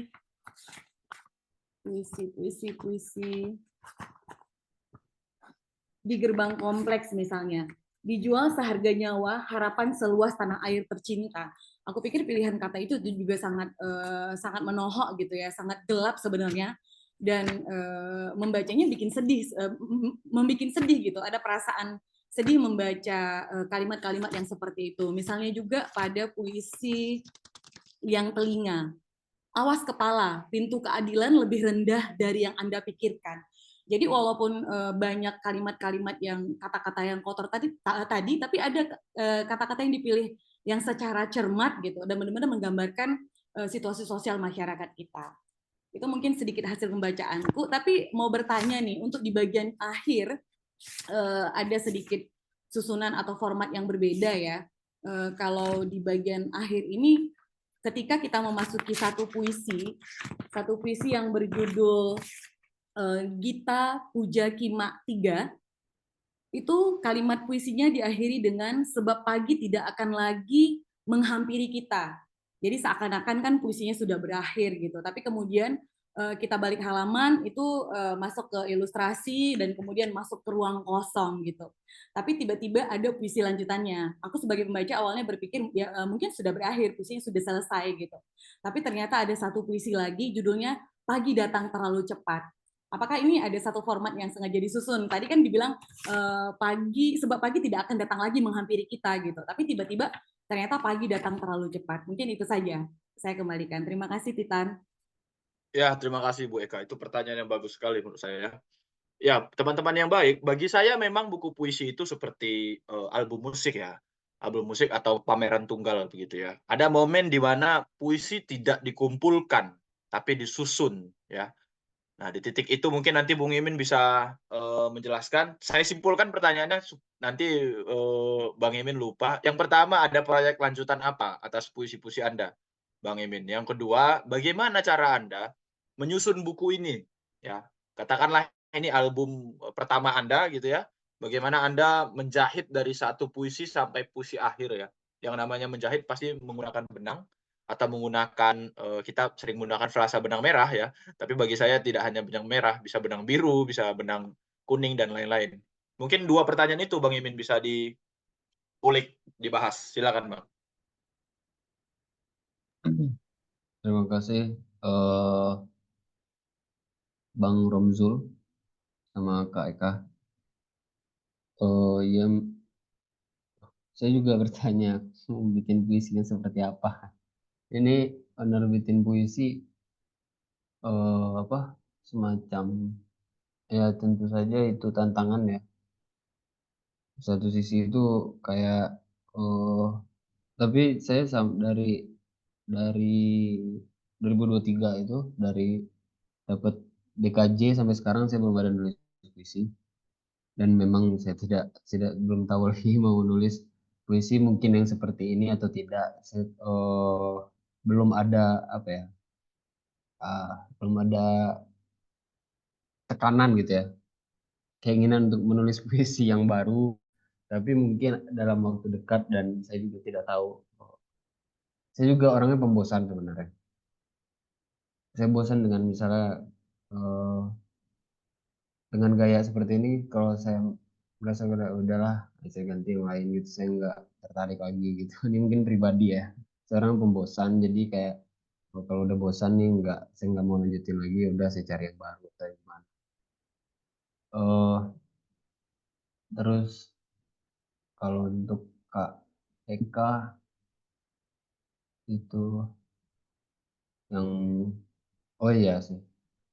Ya jadi memang puisi itu disusun seperti itu dari awal sampai akhir, dia tidak pisah-pisah ya. Maksudnya dari dia menjadi awalnya manuskrip sampai dia menjadi buku puisi itu tetap seperti itu, 30 puisi dengan tiga tiga tiga apa pandante 1, pandante 2 sampai 3, kalau dan era 1 sampai 3, kita punya Kima 1 sampai 3. Dan memang dia agak tersentil nih sedikit satu ini sengaja gimana ya saya mau menyampaikannya itu kayak ya saya tidak tahu apakah ini sampai atau tidak, tapi saya ingin juga tidak mau pula buku puisi ini ditutup dengan sesuatu yang kayak ya mungkin dalam tanda kutip itu agak heroik gitu. Oh ya ternyata pagi datang juga gitu. Ternyata kita udah mencoba kayak udahlah malam ini akan makan kita, gitu. Enggak, besok masih ada gitu. Pasti akan ada gitu. Dalam satu sisi ya seperti itu sih. Saya juga awalnya itu membuat kayak ini malam aja semua atau pagi gitu ya. Tapi ketika saya baca ulang kayak ini kok puisinya akhirnya kayak gitu sih. Dan saya enggak bisa kayak oh enggak nih harus saya bikin satu lagi di akhir yang merusak presisi gitu ya. Ternyata ya pagi itu datang dengan cepat tuh dan ya udah five moves go on gitu kayak gitu dan kayak gitu ya. Itu sih kalau saya memang agak mengganggu dan bentuknya itu memang sengaja dituin karena kayak apa ya, kalau saya ngeliatnya kayak film sih. Kalau populernya itu di Marvel misalnya, populernya ya, Marvel itu kan biasanya di akhir itu ada semacam spill gitu ya, nge-spill untuk yang selanjutnya gitu kan. Kalau kita habis kredit title, kita tunggu terus ada adegan baru yang untuk selanjutnya. Nah, saya memang membuatnya itu kayak agak lama gitu, bongkar, bongkar, ada lagi nih puisi gitu. Kira-kira udah habis ya, ternyata belum. Itu sih. Kenapa memang seperti itu? Iya, iya Kak. Heeh. Hmm, itu satu premis pertanyaan saya sebenarnya kepada Anda, Bang Imin. Anda ini kan bergerak di film ya. Di biodata itu kan tertulis ya bahwa Anda menang penulisan kritik film yang diadakan Pusbang Film Kemendikbud. Lalu 2023 buku ini menang. Lalu film Anda judulnya What Heritage Typhus at the End of the Roll 2021 masuk ke dalam program Chandrawala di Archipel Jakarta International Documentary and Experimental Film Festival 2022. Jadi sebelum buku ini menang. Itu gimana sebenarnya hubungan Anda dalam tanda petik dengan seni film dan seni sastra gitu ya? Tadi mungkin Anda sudah spill gitu, Marvel gitu. Apakah tadi kayaknya Pak Manjung ngeluarin istilah filmis tadi ya. Apakah Anda memandang saja Anda secara filmis gitu? Atau Anda memang sengaja menulis buku ini itu seperti film? Gitu loh. Jadi, Hmm. oke, aku bikin Selamat Malam Kawan, dari satu puisi, nanti scene berikutnya kayak gini ya. Di puisi ketiga, scene berikutnya kayak gini ya, gitu. Ada nggak, Bang, bayangan-bayangan kayak gitu? Kerja-kerja kameramen kan sebenarnya itu, kerja-kerja, apa ya, sinematik lah ya, pergerakan kamera gitu. Ada nggak sih mikir-mikir gitu di awal, Bang? Ya, eh, saya justru eh, film dulu baru sastra sih. Karena awal masuk tuh banyak kali penyair ya di Unan tuh. Hai. Banyak kali terus kayak teman-teman saya semua nulis, terus saya sama beberapa teman yang kecil, eh, oh enggak lah kita filmnya lah, bosen nih sastra-sastra, tapi akhirnya balik juga. Tapi kan gini, ketika saya udah mendekati film seperti itu, mau tidak mau pasti ada terbawa, tentu saja. Eh, dan album musik juga saya justru membuat, memang sih seperti apa ya, saya kebayang manuskrip puisi saya itu seperti adegan gitu. Dari satu sampai akhir itu kayak tersusun tuh rapi gitu, dan dia memang dibuat untuk manuskrip, bukan puisi yang memang puisinya itu berserak-serak awalnya, tapi dia tuh memang dibentuk tuh seperti manuskrip gitu. Jadi saya pengen bikin manuskrip puisi, terus saya bikin dan saya kembangkan beberapa, ada yang lolos ada yang enggak, ya akhirnya cuma 30 dan saya merasa enak melihat 30 gitu. Dan memang saya menyusun itu ya seperti dari awal, Selamat Malam Kawan, ya udah semacam sambutan gitu ya. Terus sampai ke tengah-tengah terus ada patahan-patahan, Pandante, Kal dan Era, dan Gita Puja Kima, semacam tempo gitu ya kalau di musik ya. Temponya temponya agak menurun dikit terus naik lagi, menurun dikit naik lagi, ya kayak kayak ya kayak seperti itulah saya membayangkan manuskrip saya ini ketika saya tulis di awal. Film Dan juga pasti. itu alasan Anda tidak ada daftar isi? Iya, itu juga saya Yes, masuk gitu ya, kayak silakan kita masuk nanti betul. kita ikutin tempo ya. Dan penyusunan itunya juga sebenarnya penyusunan, apa, penyusunan ilustrasinya ya, dia memang agak apa namanya itu, agak pepet gitu ya, agak deket-deket gitu. Dan ya sampai segitulah saya mau melihat buku ini, memang dilihat tuh dari awal tuh ya seperti sebuah adegan yang masuk masuk masuk, karena beberapa, saya mungkin ya karena saya awalnya dekat dengan film dan justru saya nulis prosa lebih dulu daripada puisi, jadi mungkin adegan itu lebih dekat dengan saya ya daripada sesuatu yang eh, sublim dan sesuatu yang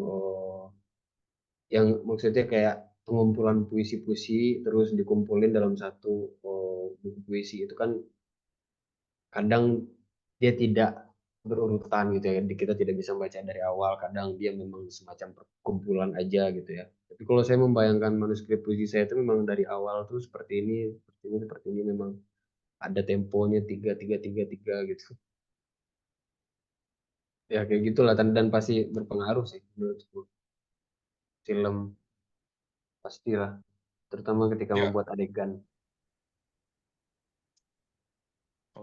oke, menarik. Mungkin itu juga ya teman-teman yang keren dan baik di sini ya. Ada istilah kan kalau di buku-buku puisi itu kan, buku puisi, kumpulan puisi, sepilihan puisi. Kalau ada tuh himpunan saja ada tuh loh, teman-teman, himpunan saja itu loh. Apalagi ya, itu banyak istilahnya itu. Dan kadang-kadang kita pusing sendiri tuh. Apa ini maksudnya ya Allah? Dalamnya apa? Ya puisi juga. Nah itu seikat puisi coba itu. Pening kita menerjemahkannya sendiri. Apalah ini puisi Indonesia macam apa? Bunga rampai puisi. Aduh, kalian bayangin lah itu. Bukunya Matronimus Seramge.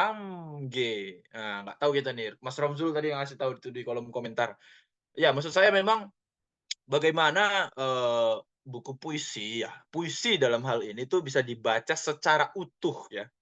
Begitu kan kurang lebih ya, Bang Imin ingin dilihat pengumpulannya, proses kreatifnya, craftsmanship-nya gitu ya, utuh gitu. Kalau orang nggak baca dari awal sampai akhir, dia nggak tahu sebenarnya apa yang sedang digerakkan oleh penyair atau apa yang sedang digerakkan oleh teks gitu, isu apa yang sedang dibahas gitu. Karena memang secara ilustrasi sangat menggoda memang gitu loh.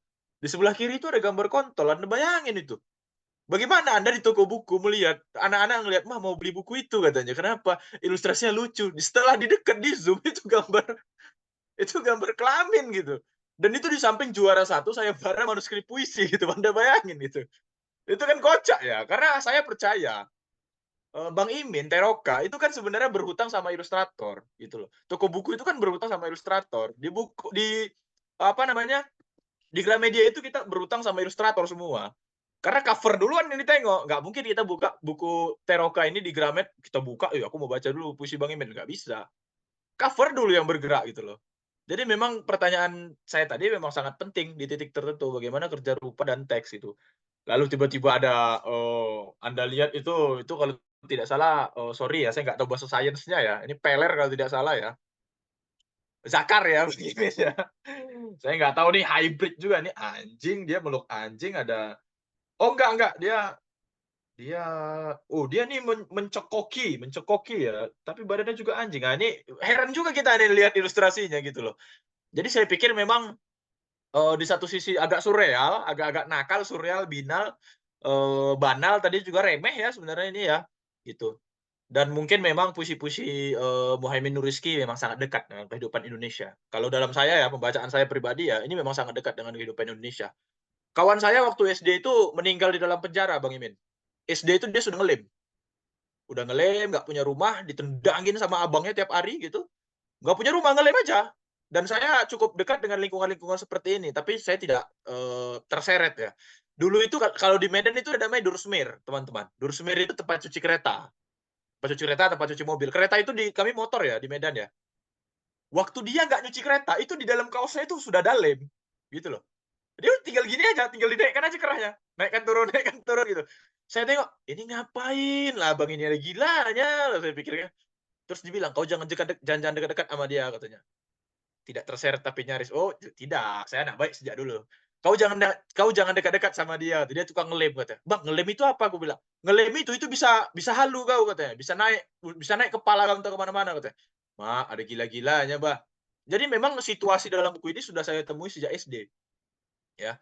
Ya teman-teman saya yang akhirnya kayak gitu, kerjanya jadi judol sekarang di, Anda tahu ya, judi online di negara-negara mana saja tidak usah saya sebutkan, nanti ketahuan bahwa pemerintah kita juga di dalam sana. Waduh waduh, mulai keterusan, lewat nih. Ya teman-teman, ada yang ingin bertanya lagi? Ini kolom komentar ramai, sikat puisi, bunga rampai puisi, titik terbang ya, oh titik terbang, ini kan eufemisme juga nih titik terbang ini, tidak terseret tapi tulis. Ada lagi teman-teman? Ada setengah jam lagi. Kalau tidak saya tutup dengan satu pertanyaan. Sepertinya harus saya tutup dengan satu pertanyaan. Ini untuk narasumber dan Bang Imin sebenarnya. Saya ingin tahu begini, puisi Indonesia itu kan indah ya. Puisi Indonesia itu kan indah ya. Sejak Amir Hamzah sampai sekarang puisi Indonesia itu indah. Nah, Muhaimin Nur Rizky itu kan tidak menulis sesuatu yang indah menurut saya. Ya, ini kan tidak indah gitu. Secara estetis bahasa mungkin iya, craftsmanship iya gitu. Dia lihai tadi Anda sudah jelaskan 333 penyusunan buku itu indah sekali dalam artian saya. Tapi kan isinya kan sangat kotor, rusuh ya, ugal-ugalan gitu ya, ada vandalisme juga gitu. Nah, saya ingin tanya kedua narasumber dan Bang Imin sendiri, bagaimana Anda bertiga melihat situasi puisi Indonesia sejak zaman dulu sampai sekarang gitu? Apa sih kira-kira yang terjadi di masa depan puisi Indonesia? Itu pertanyaan untuk dua narasumber dan Bang Imin. Siapa duluan yang mau menjawab? Oke, Pak Manju dulu. Silakan Pak Manju. Oke, terima kasih Titan. Tadi di awal aku sempat membahas persoalan adat istiadat, kemudian persoalan religiusitas, sampai harus mengutip surat Al-Falaq ya, yang berbunyi Qul a'udzu birabbil falaq min syarri ma khalaq, ya kan, wa min syarri ghasiqin idza waqab, dari kejahatan malam apabila telah gelap gulita. Nah, adat bersandi sarak bersandi kitabullah itu yang ada di kepala orang Minang. Tadi kan kalau kita ngambil kita tadi mau bicara soal masa lalu misalnya, Pak. Nanti kita akan bicara soal estetisnya di mana. Gitu. Penyair kan dia bisa tidak bisa lepas dari persoalan masyarakatnya dan tidak bisa lepas dari persoalan-persoalan yang bersifat memori kolektif. Salah satunya adalah filosofi yang dipakai orang Minang. Nah, penyair dalam hal ini mungkin narator kita bilang ya, itu sudah terkonstruksi dengan pemikiran Minang. Tetapi ketika kekinian, kita bicara soal kekinian, ada banyak problem, termasuk dengan diri sendiri, kemudian dengan adat istiadat, maka muncullah satu daya berontak. Kalau bahasa Albert Camus itu adalah pemberontakan metafisik. Sehingga ada beberapa pertanyaan di sini, misalnya di ending saja, Tuhan mengapa pagi begitu bacot? Ini kan sebuah pertanyaan. Kemudian ada lagi, misalnya, potonglah kue itu cukimai, makan sepotong sisanya. Berikan ke doa-doa yang kembali pulang karena tak kunjung didengar Tuhan. Jadi ada semacam gugatan bahwa ada doa yang tak kunjung didengar Tuhan. Ini sebuah pemberontakan metafisik. Padahal kalau kita tahu narator adalah narator, kalau kita bilang di sini, atau penyairnya ya, berangkat dari kultur Minang yang kental ketika membicarakan religiusitas. Nah, makanya tadi di awal aku bilang, apakah ini semacam eksperimen, kemudian ada pemberontakan terhadap adat istiadat itu sendiri. Pemberontakan dalam arti kata bukan merombak sehabis-habisnya, tetapi bagaimana berdialektika dengan adat itu. Sehingga kalau kita lihat, ini apakah di mana indahnya? Saya pikir kalau apa itu keindahan? Kalau keindahan itu berdasarkan bahasa, ya terlalu ini juga kita. Berarti kata-kata yang jorok tidak indah begitu misalnya. Kemudian keindahan itu kan ada aspek penyimpangan di dalam penyempurnaannya itu, sehingga sesuatu yang dibikin Tuhan kemudian manusia ingin memperindahnya. Ada penyimpangan, itulah seni. Kita lihat misalnya patung-patung Yunani yang telanjang. Kalau secara moral misalnya kita bicara secara adat misalnya, lah di mana indahnya? Masa patung telanjang bisa indah gitu misalnya. Nah, ini kan pertanyaan yang menarik juga gitu. Atau misalnya kalau kita lihat candi-candi, katakanlah Candi Borobudur, itu ada juga peristiwa senggama di situ yang dilukiskan di relief-relief di candi itu. Lantas apakah candi itu tidak indah gitu? Jadi ada persoalan indah itu apa gitu? Indah kalau menurut aku bagaimana estetika itu muncul ketika membicarakan persoalan di sekitar secara secara gamblang, secara total bahwa itu bagian dari sebuah kejujuran. Nah, kejujuran itu bisa diterima, bisa tidak. Gitu. Itu sama dengan Lesmono ketika ditegur tidak boleh kita manusia itu kan secara budaya pingin tahu sesuatu. Dia punya rasa ingin tahu, curiosity-nya tinggi. Tapi begitu ketika dia mengintip, dia dilarang. Lesmono dilarang. Ini dalam terminologi Jawa ya, dilarang. Bahkan akhirnya dia dikutuk tidak boleh menikah. Nah, jadi rasa ingin tahu sendiri pun kadang-kadang ada rambu-rambunya, ada pakem-pakemnya. Dan ini kan paradoks di dalam adat istiadat. Nah,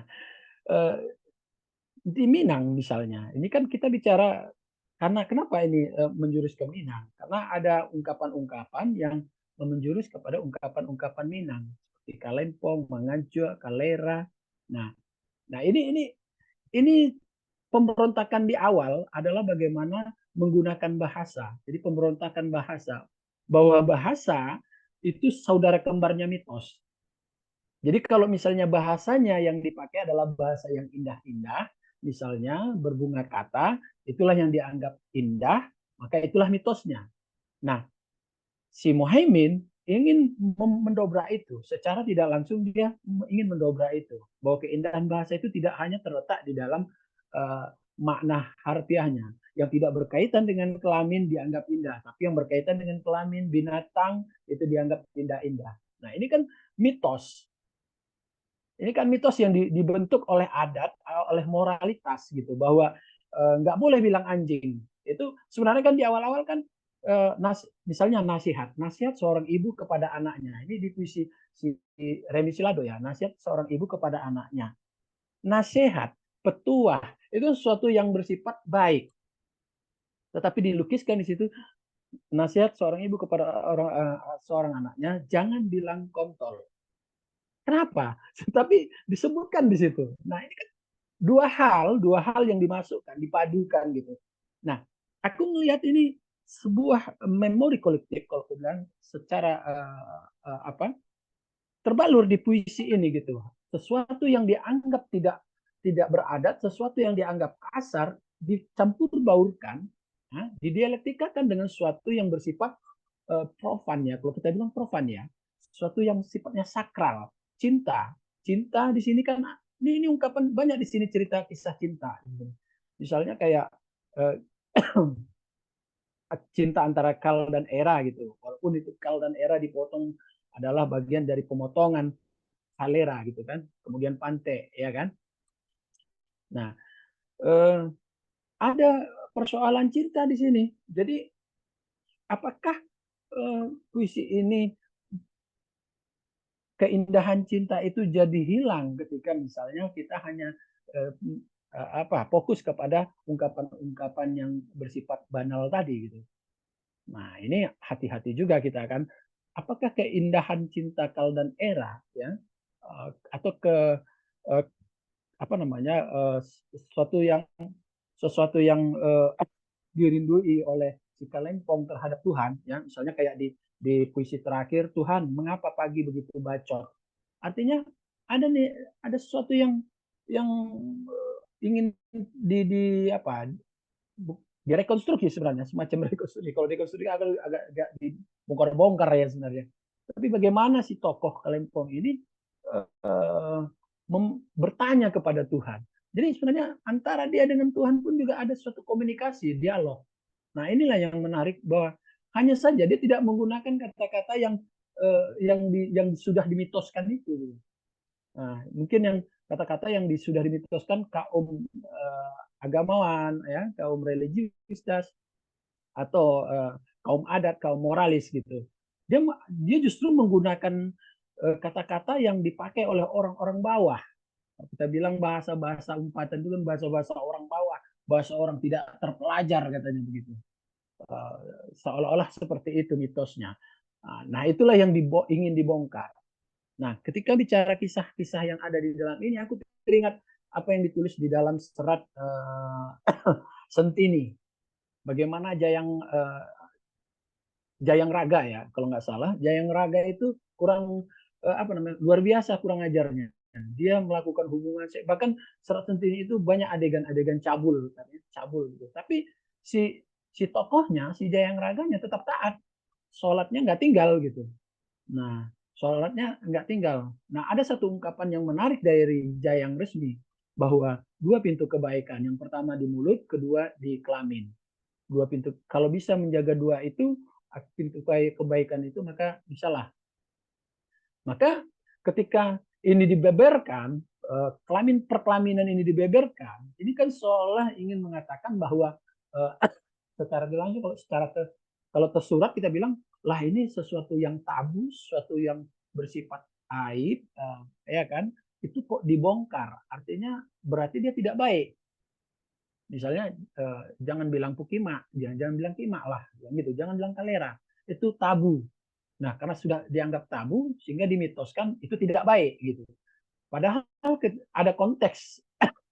Konteks di sini adalah bagaimana dia ingin mendobrak, dalam arti kata memberontak terhadap mitos bahasa itu. Aku melihat di situ bahwa si penyair ingin memberontak terhadap mitos yang dilekatkan kepada bahasa, kepada kata. Kalau kalau Sutarji ingin melepaskan kata dari beban makna, kan gini. Ini ingin melepaskan kata dari beban mitos.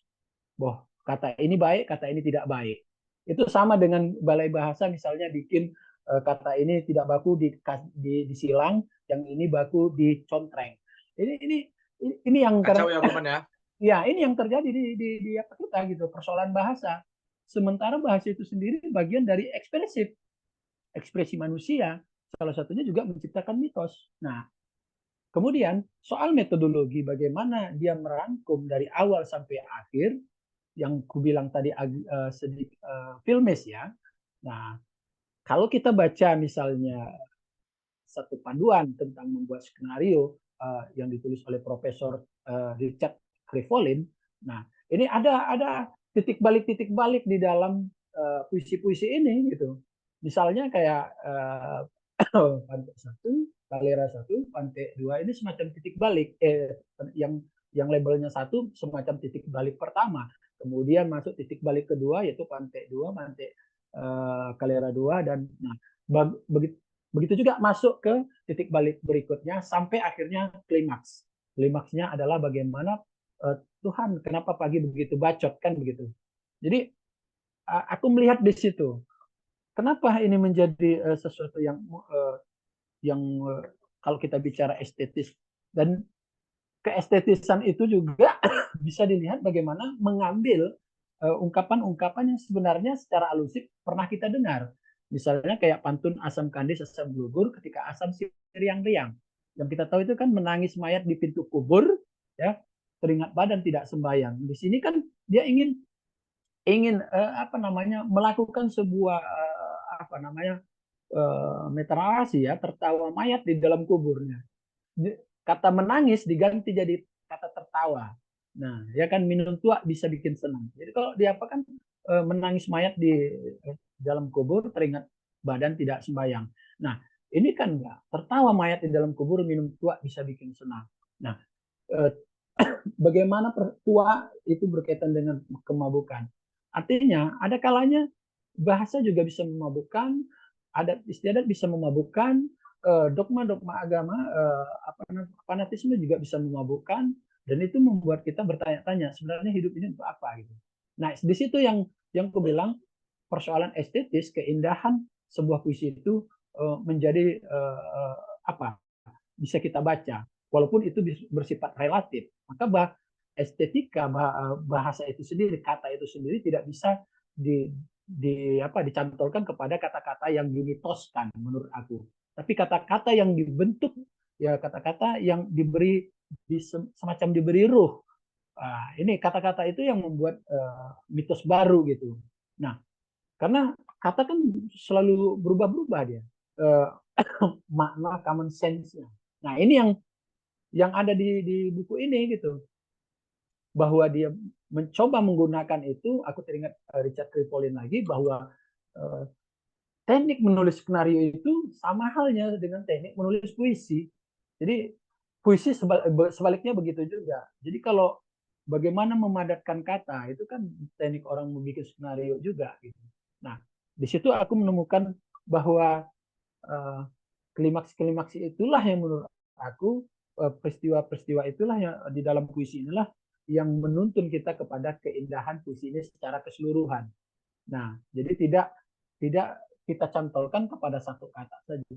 Jadi misalnya teknik alusifnya seperti apa, kemudian bicara soal masa kanak-kanak yang dia ambil ya dari Kamen Rider tadi, sebenarnya apa? Kalau kita cermati dari Kamen Rider ini bagaimana penyairnya mencomot kasana haiku.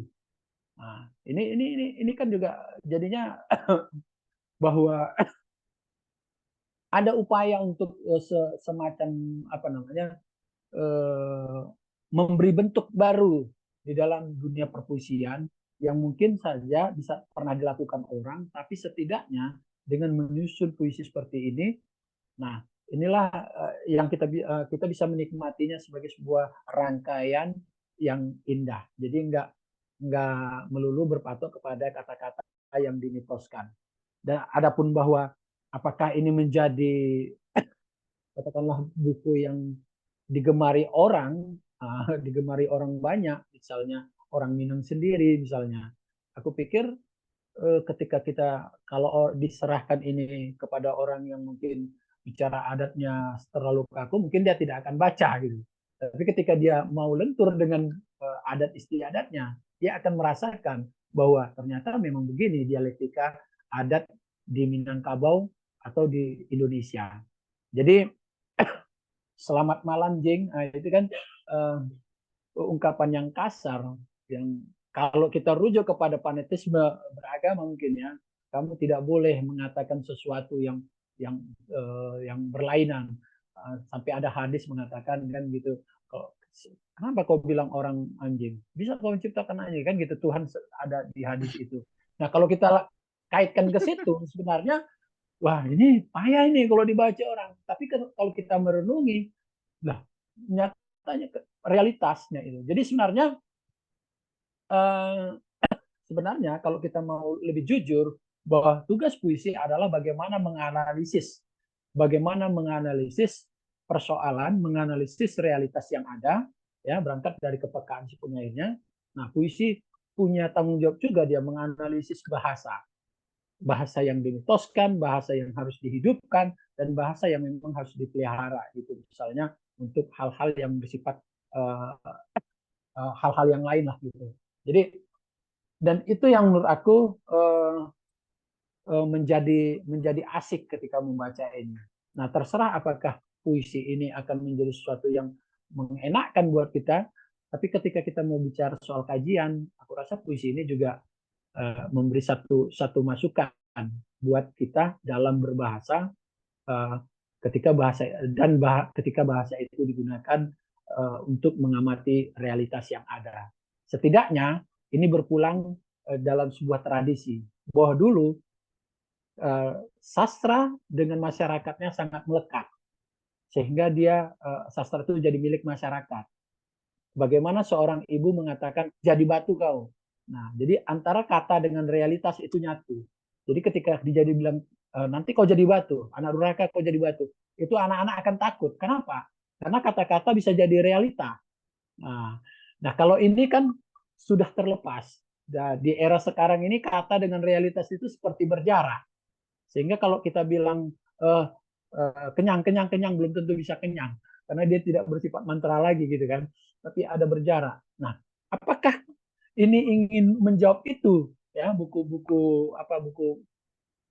Selamat Malam Kawan ini akan menjawab itu.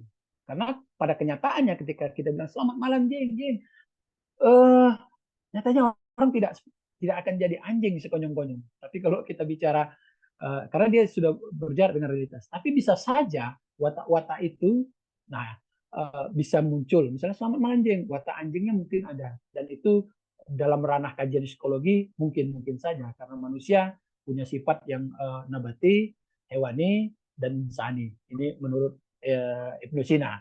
Kira-kira seperti itu Tan. Setidaknya aku ingin menggarisbawahi bahwa keindahan sebuah karya sastra itu bukan bukan terletak kepada kata yang dimitoskan, tetapi bagaimana dia mengungkap kebenaran-kebenaran yang ada di masyarakat. Dan itulah sebenarnya kebenaran yang sedang kita kaji. Terima kasih. Selamat malam. Sedap. Memang narasumber itu supaya dia full-fullan keluar mengulik sesuatu, dia tergantung moderator nanya apa sebenarnya, teman-teman ya. Jadi kalau moderator itu tidak lihai, memprovokasi narasumber, tidak memprovokasi penyairnya, memprovokasi narasumbernya. Silakan Bu Sis nanti. Mantap. Lanjut. Silakan Bu Sis nanti ditutup Bang Imin. Oke. Titan, aku mau bilang kalau puisi-puisinya Muhaimin ini, misal nih di dalam satu buku Selamat Malam Kawan ini, dia cuma menulis 2 puisi yang berisi kata makian, itu tidak akan menjadi sebuah keindahan. Itu akan menjadi pertanyaan besar kenapa ada puisi seperti itu dan akan dilihat orang, gitu kan? Nah, kemudian kalau puisi dengan makian ini ada lagi, buku-buku seperti ini ada lagi, itu jadi tidak asik lagi. Itu akan jadi terlalu biasa. Jadi tidak terlalu menarik lagi dia ada kata makian di dalam sebuah kumpulan puisi.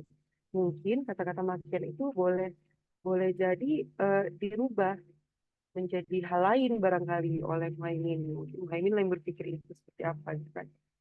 Nah, puisi itu adalah sebuah karya sastra tertua yang pernah ditulis oleh manusia dan dia berfungsi sesuai zamannya. Jadi aku ingat Pak Manju dulu pernah cerita bahwa pada zaman jahiliyah puisi punya fungsi sebagai sarana kritik ya kepada pemerintahan pada masa itu dengan ditempel-tempel di dinding Ka'bah. Kemudian makin ke sini puisi jadi bentuk ekspresi, jadi sekedar ekspresi. Tapi di Persia pernah ada zaman ketika puisi menjadi alat penyampai pesan, surat-surat cinta. Kemudian makin ke sini lagi, puisi jadi sekedar sebuah pemantik realitas mungkin. Nah, makin ke sini di Gen Z ya, oleh sekarang yang sering kesehatan mentalnya terganggu, puisi menjadi alat penyembuh. Aku nggak tahu dan nggak bisa dan belum bisa memprediksi ke depannya puisi akan berfungsi menjadi seperti apa lagi. Apalagi ketika buku Selamat Malam Kawan ini menjadi juara 1 dalam sayembara manuskrip puisi. Mungkin puisi ke depannya akan menjadi wadah pembebasan, wadah pembebasan pemikiran anak-anak muda ke depannya barangkali atau hal-hal semacam itu. Saja Titan, dan aku merasa saat ini aku merasa puisi-puisi di dalam Selamat Malam Kawan ini indah. Tapi kalau jadi tambah lagi, nanti jadi tidak indah. Oke, terima kasih Titan. Sedap. Teman-teman yang baik, kenapa tadi Bu Siska itu mengutip Pak Manju ya? Karena memang mereka sepasang puisi ya. Untuk yang belum tahu ya. Silakan Bang Imin untuk menutup sekaligus.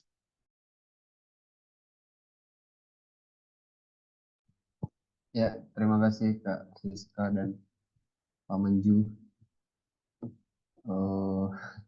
dan Pak Endri. Terima kasih Titan juga, terima kasih untuk sekali lagi. Apa tadi pertanyaan Tan? Puisi masa depan kan? Iya, puisi masa depan. Proyeksi.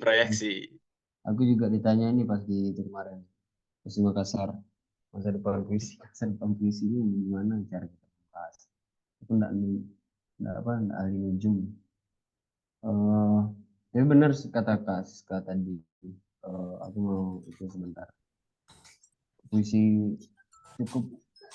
ini kalau ada istilahnya kalau di Indonesia kayak big bag gitu, mual kalau terlalu banyak puisi lebih dari 30 di dalam Selamat Malam Kawan. Saya setuju juga, dan kemungkinan juga setuju kalau misalnya kayak gini caranya ke depan kayaknya puisi semacam Selamat Malam Kawan ini memang harus dimakannya cukup dikit aja, biar terasa pentingnya. Kalau banyak kan nanti mual gitu. Eh, aku enggak apa ya, aku jawab juga kemarin pas di Makassar juga, bagaimana puisi masa depan nih. Yang aku lihat sekarang tuh lebih banyak apa ya, lebih banyak orang mungkin eh, lebih bebas ya, maksudnya dalam artian kita udah nggak ada lagi semenjak koran tidak ada, orang udah banyak ya karena pandemi. Terus sekarang banyak media online, dan media online tidak hanya terpusat di Jakarta juga. Ada yang di timur, ada yang di Bandung juga gitu. Kayak Baca Petra gitu ya, ada buruan.co atau berapa banyak lagi, di Medan juga ada. Jadi beberapa puisi dari teman-teman juga aku lihat banyak yang beragam ya sekarang.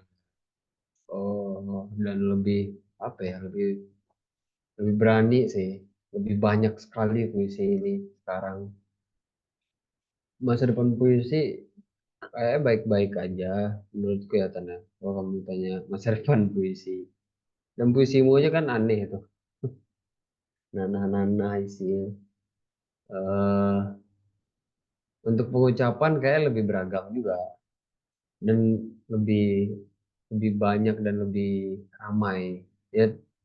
Semua hal tuh punya zamannya ya, dan semuanya juga punya tantangan. Ketika semua itu sudah ramai, untuk apa lagi nulis puisi gitu ya, untuk apa lagi kau nulis puisi di atas keramaian penyair ini gitu. Mungkin itu pertanyaannya lagi ke depannya menurut ya. Mengapa aku nulis puisi lagi ketika misalnya teman-temanku ini udah bagus-bagus puisi, udah banyak, udah rame, ucapan udah beragam. Lalu apa yang aku tambah lagi di polusi puisi ini?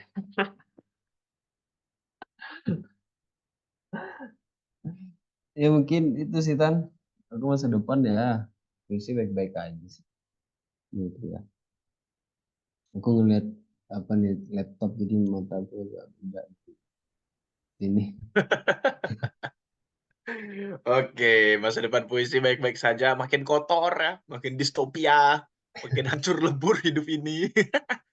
Makin banyak minum tua orang-orang ya, makin mati, kematian ada di mana-mana. Ya kan begitu kan hari ini kan. Kita itu kan baca berita itu kan mengerikan sekali ya, teman-teman ya. Perang gitu ya, Oh iya. mati, fotografi itu udah jadi alat yang sangat optimal untuk mengabarkan hal-hal seperti itu. Film, fotografi, itu kita scroll Instagram aja sudah melihat, gambar-gambar yang sangat tidak nyaman bagi psikis kita menurut saya gitu. Ya sebagaimana puisi juga ada yang hancur lebur di dalamnya, ada yang indah ya, ada yang mengulik bahasa sedemikian rupa. Teman-teman yang baik, 4 menit lagi, sesuai poster kita sudah selesai. Saya pikir saya tidak perlu menyimpulkan ya, Anda bisa menyimpulkan sendiri tadi. Saya pakai kata kunci saja ya mungkin ya. Selamat malam kawan berkaitan dengan tradisi Minang. Tadi sudah dijelaskan panjang lebar dengan Pak Mandu. Bu Siska tadi, menelisik dari segi teks, bagaimana makian, teks gitu ya, bergerak sinis gitu, sekaligus, kalau Hamzah Muhammad tuh pernah bilang ke saya, kami pernah surat-suratan, "Di luar tradisiku membaca." Nah, itu kalau membaca puisi Imin itu sebenarnya begitu, di luar tradisiku membaca. Aku itu dalam artian orang-orang awam atau pembaca puisi, pada umumnya ya, begitu. Tadi seperti Mas Romzul juga bilang, itu menarik sekali bagi saya bahwa, ini puisi yang menarik walaupun saya tidak berada di penulisan seperti ini katanya. Tadi Bang Imin sudah bercerita juga, saya ingat ya itu di Gara ID ya, Bang Imin ya, tentang bagaimana Hmm. dia, meriset tentang makian, pantek, dan segala macam. Teman-teman yang baik, sebelum saya tutup, saya cuman ingin, mengingatkan, ngobrol buku di Juli ada Selamat Malam Kawan, Muhaimin Nur Rizky. Ini untuk pembuka ya, ini saya yang rekomendasikan ke teman-teman, "Ayo kita bicarakan Selamat Malam Kawan." Langsung saya obrolin tuh ke Bang Fahri, ke Bang Imin. Nanti di 12 Juli kami ada Perempuan yang Berhenti Membaca, kumpulan cerita Ratna Ayu Budiarti. Eee di 19 Juli kita ada Sang Keris, novel karya Panji Sukma ya. Di 26 ada live IG juga, Aksara Amananuna. Ini kumcernya Rio Johan. Ini sepertinya cover baru, lebih lebih mantap ini cover barunya. Mungkin begitu saja dari saya teman-teman, jangan lupa follow Ngobrol Buku. Kalau ke Medan silakan datang, Teroka ke Medan silakan datang ke kami, Bang Farik, Bang Heru, Bang Imin, kami siap, menjamu teman-teman semuanya. Buku-buku Teroka pasti akan kami bahas lah, jika ada kesempatan yang, luang. Mungkin segitu saja untuk saya, maaf ada salah kata. Memang forum ini, bebas lepas ya, itu di kolom chat Anda bisa baca banyak kata-kata yang tidak perlu Anda screenshot ya teman-teman ya. Assalamualaikum warahmatullahi wabarakatuh. Selamat malam kawan. Waalaikumsalam warahmatullahi wabarakatuh. Bang Farik mungkin ada yang ingin disampaikan? Enggak, cuma mau bilang terima kasih kepada teman-teman Ngobrol Buku sudah selalu membicarakan buku-buku Teroka ini. Saya kira ini ya koneksi lintas Sumatera ya, dan memang harus terus dipertahankan upaya-upaya ini gitu. Kami nerbitin buku, teman-teman membahas dan membincangkannya, atau nanti juga bisa sebaliknya, teman-teman menerbitkan buku, kita bahas di Padang ya, men. Ya, terima kasih juga pada Ibu Siska, Bang Yuhendri yang sudah jadi pembicara, Titan sebagai moderator, Kak Eka, dan semua teman-teman yang sudah hadir. Imin juga. Makasih semuanya. Maaf saya tidak bisa buka kamera. Kasih ya, Dita. Ya, Bang Farik. Terima kasih Bang Farik. Ini fasilitas Terima Zoom dari kasih. Teroka teman-teman. Terima kasih banyak Teroka, mantap. Tadi usulan Bang Farik bagus tuh. Iyalah, ngobrol buku Ghost to Padang nih. Oke. Payakumbuh, Bukit Tinggi, ya kan? Oke, Terima teman-teman kasih. sudah bisa out atau mau ngopi-ngopi di sini juga boleh lah. Kirimlah emon-emon kopi di sini kan bisa.